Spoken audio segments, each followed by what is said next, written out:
Despite the enormous technological progress that space exploration has inspired, NASA's funding relative to other sectors has actually decreased over the years.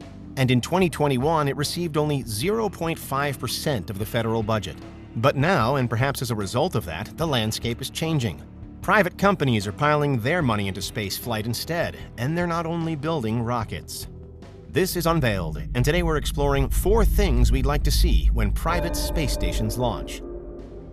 Do you need the big questions answered? Are you constantly curious? Then why not subscribe to Unveiled for more clips like this one, and ring the bell for more thought-provoking content. Initially, in the early and mid-20th century, spaceflight was only really available to vast and sprawling government-backed agencies like NASA. Today, decades later, however, and more companies are making space travel a commercial enterprise. We've seen rockets and satellites appear from all corners, but the next big venture is to build private space stations. It begins with something of a crossover between state-run and private projects, centering on the most famous space station of all, the International Space Station. A number of different companies, such as Blue Origin, NanoRacks, and Axiom Space, are all currently vying for government funding and approval to improve the ISS, but also to build a new structure significant enough that it will one day replace the ISS. The International Space Station has been in orbit for 23 years and counting, but the maintenance costs are reportedly becoming too high to keep using it, with even the most optimistic projections reckoning that it could be gone by the year 2030. In this developing world, then, it's arguably in NASA's best interest to allow private companies to take over space station building, to keep our off-Earth astronaut programs going. What's clear, though, is that with private companies potentially tweaking designs, commercializing the entire concept, and adding new features, there are big changes ahead. For the first thing we'd like to see, we defer to those who naturally know best, current astronauts. They've lived and worked in environments like the ISS for months on end, and so they have a detailed, first-hand understanding of what works and what doesn't. During a 2021 interview with Space.com regarding future builds, the NASA astronauts Mark Vande Hei and Megan MacArthur listed cutting-edge labs as their #1 priority that any space station needs. Up until this point, the almost sole purpose of a space station has been to serve as an advanced research hub, enabling astronauts to perform a variety of experiments that they can't do on the ground. With privatization, some fear that this focus on science will be lost in favor of leisure and novelty. But we mustn't lose sight of the fact that any space station, be it state-backed or company-owned, offers a unique environment to push the boundaries of our knowledge. Perhaps private space stations will offer shinier labs than those on the current ISS, though, and more space for astronauts to move around in.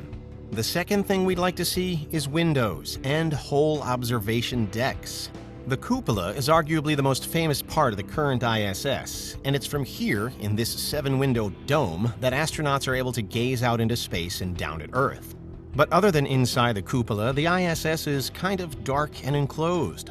This isn't likely to be the case on private stations, though, where comfort could be top of the agenda, especially if the intention is to welcome space tourists as well as traditional astronaut scientists. More and bigger windows will make it far easier to observe procedures happening outside and to monitor the immediate vicinity, turning a space station into something more like a plane than a submarine. But as well as that, the general space station experience will be greatly enhanced. From a space tourism point of view, a vast observation deck or even observation windows inside individual rooms would be a major draw. We know that many astronauts experience a specific change in the way they appreciate the world after they've looked down at Earth from above for the first time, called the overview effect. And this will surely be something that future private space stations will want to capitalize on, promising it to all their passengers via the best, widest, and most comfortable viewpoints. Moving on to the third thing we'd like to see, and that's a decent floor plan. Perhaps the most common criticism leveled by astronauts at the current space station is its inefficient layout. All the rooms and modules are generally mashed together, built as they were over a long period of time when the needs of the station were continually evolving. It means that busy corridors cut through the sleeping quarters, the gym is nestled between labs, and places to eat, rest, and work can feel as though they merge into one. Private companies have the chance to improve space station design from the outset, though, and also to build much larger structures in general so that life on board isn't quite so cramped. It currently costs around $1,000 to put a pound payload of anything into space, so we can see how the cost of a space station can still quickly soar. But thanks in part to space commercialization, the figures are actually lower than they've ever been. Plus, while those behind the ISS have had to be extremely conservative over the years, those running private space stations have the option of earning profit by bringing high-paying customers on board. This theoretically means that they can afford to make the stations bigger, bolder, more glamorous, and more appealing to space tourists. Blue Origin, for example, wants to create a station called the Orbital Reef, pitched as a space village and somewhere that will house all types of people, not just astronauts. Axiom Space, meanwhile, also wants to build a much more flexible station, with the movie star Tom Cruise continually linked to the project. At the very least, we can hope that private space stations will have logical layouts from the beginning, perhaps with clear divisions between the labs and research areas and the hospitality zones. Life on board might offer a little bit of general privacy too, which is another qualm that current astronauts often raise, what with the ISS providing essentially no personal space at all. Finally, the fourth thing we'd like to see is innovation. Okay, so that's extremely vague, and a private space station just in and of itself would be innovative enough already. But with these things set to launch in the coming years, the race is on to build the best. For decades, the ISS has stood as a mostly unchallenged example of how space stations work. But that won't be the case for the next generation, and competition between companies will spur the industry on, particularly again with space tourists in mind. Private space stations will likely be much more entertainment-based, with the goal of providing a comfortable, exciting, and unique vacation away from Earth.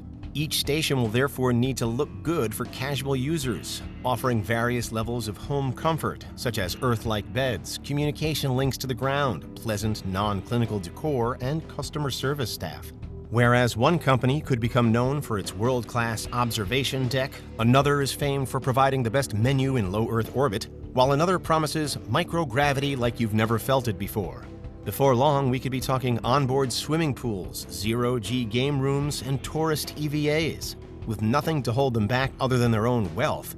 If a private company can think it, they could do it. It's not a total Wild West up there, and there are laws to abide by, but there's also incredible freedom. Space tourism is so regularly tipped as one of the world's next big industries. And we've seen how companies like Blue Origin and SpaceX are already offering space flights for a small number of regular non-astronaut people.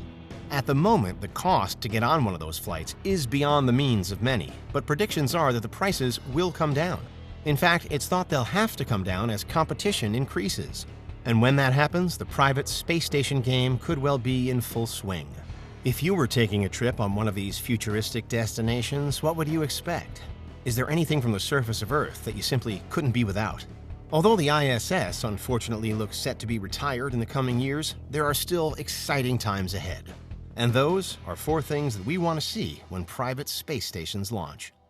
What do you think? Is there anything we missed? Let us know in the comments. Check out these other clips from Unveiled, and make sure you subscribe and ring the bell for our latest content.